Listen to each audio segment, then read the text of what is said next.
warahmatullahi wabarakatuh. Puji syukur atas kehadirat Allah Subhanahu wa taala yang telah memberikan kita nikmat dan rahmatnya sehingga kita bersempat berkumpul di tempat yang insyaallah penuh berkah ini. Salawat serta salam tanpa pula kita curahkan kepada baginda Nabi besar kita yang Nabiullah Muhammad sallallahu alaihi wasallam. Yang terhormat Ibu Nurul Amira Bakri dan teman-teman yang sempat melihat materi pada hari ini. Baik, kami dari kelompok 3 akan mempresentasikan makalah yaitu tentang kesehatan mental dalam konteks kehidupan. Saya Farhana sebagai moderator dan pemateri pertama, dan rekan saya Muhammad Alfi Jawase sebagai pemateri kedua, Asmira sebagai pemateri ketiga, dan Azhara Jinan sebagai pemateri terakhir. Baik, langsung saja pada materi pertama yaitu kesehatan mental pada remaja dan mahasiswa. Jadi kesehatan mental berarti keadaan ketika seseorang merasa tenang, bisa berpikir jernih, mengendalikan emosi dan mampu menghadapi masalah dalam hidupnya. Nah, bagi remaja dan mahasiswa ini sangat penting karena mereka sedang dalam masa transisi dari anak-anak menuju dewasa. Nah, pada masa ini banyak hal-hal yang dapat mempengaruhi kesehatan mental remaja dan mahasiswa.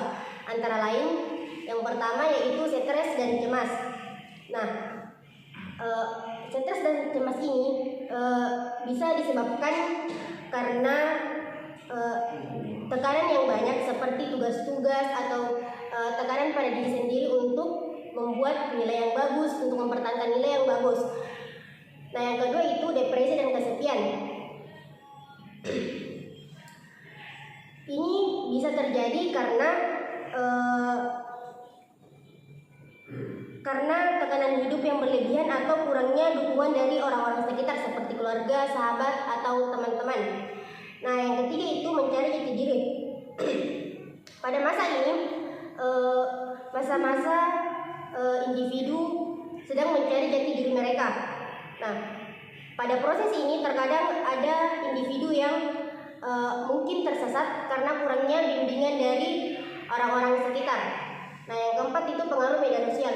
Pengaruh media sosial itu tergantung bagaimana kita mengambil hal-hal dari apa yang kita lihat. Itu bisa menjadi dampak positif dan dampak negatif, tergantung bagaimana kita mengambil hal yang telah kita lihat di media sosial. Nah, untuk menjaga kesehatan remaja dan mahasiswa ada beberapa hal penting, yaitu yang pertama, sadar pentingnya kesehatan mental. Kita perlu tahu bahwa kesehatan mental itu sama pentingnya dengan kesehatan fisik, sehingga jika kita merasa ada yang ketika kita mempunyai masalah, kita bisa bercerita kepada teman-teman terdekat atau orang-orang terdekat kita. Nah, yang kedua itu dukungan dari lingkungan.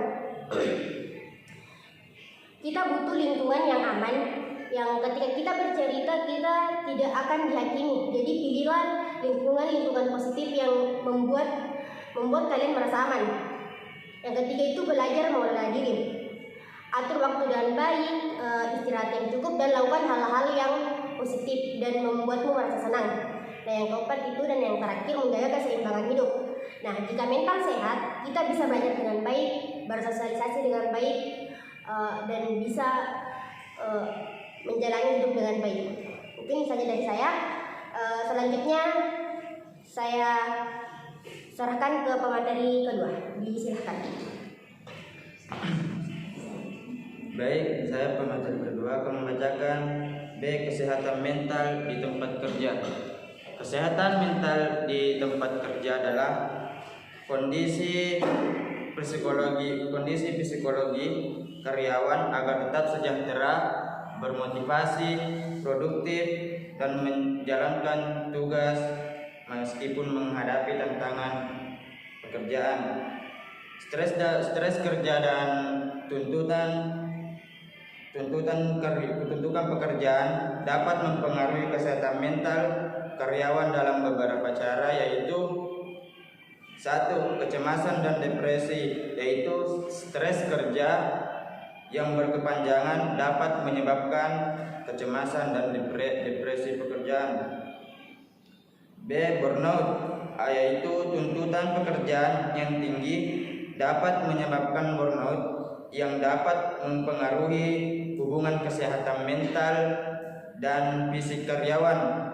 3. Ketegangan emosi, yaitu stres kerja dapat menyebabkan ketegangan emosi yang dapat mempengaruhi hubungan dengan rekan kerja dan hubungan keluarga. 4. Penurunan produktivitas, yaitu stres kerja dapat menyebabkan penurunan produktivitas dan kualitas kerja. Dan 5. Masalah tidur, yaitu stres kerja dapat menyebabkan masalah tidur yang dapat mempengaruhi kesehatan mental dan fisik karyawan.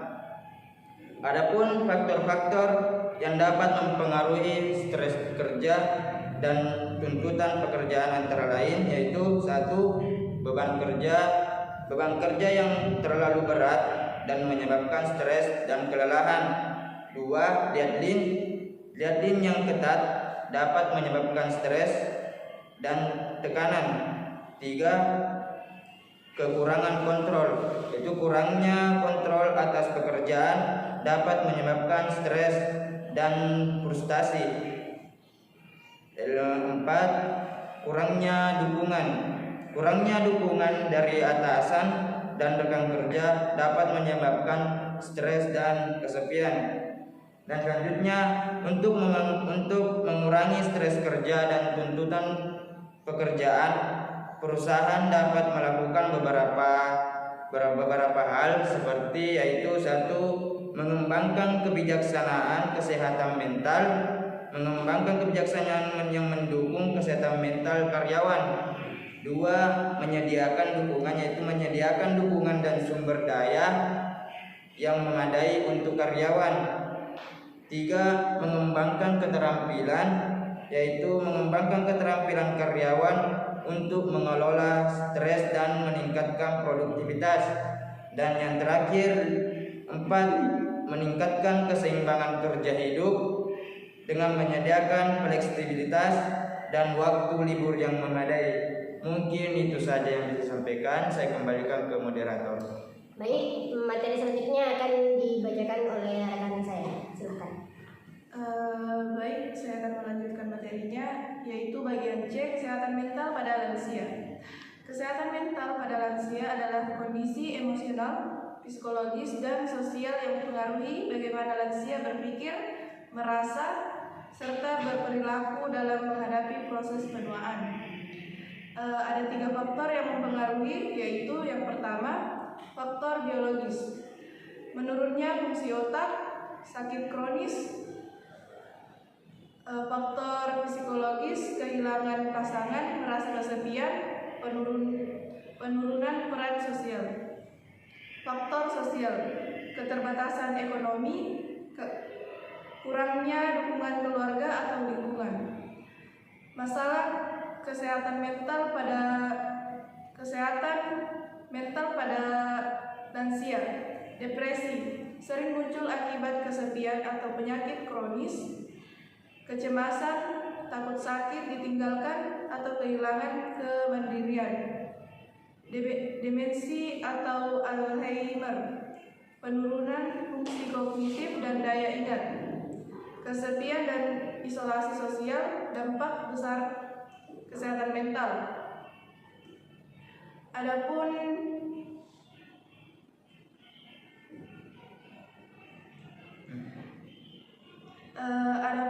dampak jika tidak dijaga. Yang pertama, penurunan kualitas hidup, meningkatkan resiko penyakit fisik, menurunnya kemampuan kognitif dan sosial, dapat memicu keinginan bunuh diri pada kasus tertentu. Selanjutnya, cara menjaga kesehatan mental lansia, yaitu dukungan keluarga, perhatian, komunikasi, dan kebersamaan. Selanjutnya, aktivitas sosial, bergabung dengan komunitas atau kegiatan lansia. Selanjutnya, pemeliharaan spiritual, ibadah dan meditas. Sosial otak, simulasi otak, yaitu membaca, bermain catur, menulis, belajar, dan belajar hal baru. Yang terakhir, pemeriksaan kesehatan rutin, yaitu fisik maupun psikologis. Saya kembalikan kepada moderator. Baik, selanjutnya adalah materi terakhir yang dibawakan oleh saudari Dian. Silahkan. Baik, saya lanjutkan materi dari saudari Asmira, dampak media sosial terhadap kesehatan mental. Media sosial ini memiliki dua dampak, yaitu dampak positif dan dampak negatif, tergantung cara kita memakai media sosial tersebut. Adapun dampak positif terhadap media sosial yang kita gunakan itu, satu, memperluas jaringan sosial, maksudnya bisa berkomunikasi sama orang yang jauh, menjalin silaturahmi, terus sumber informasi dan edukasi. Selanjutnya, tempat mengekspresikan diri dan dukungan emosional. Nah, adapun dampak negatifnya media sosial, yang pertama itu kecanduan. Nah,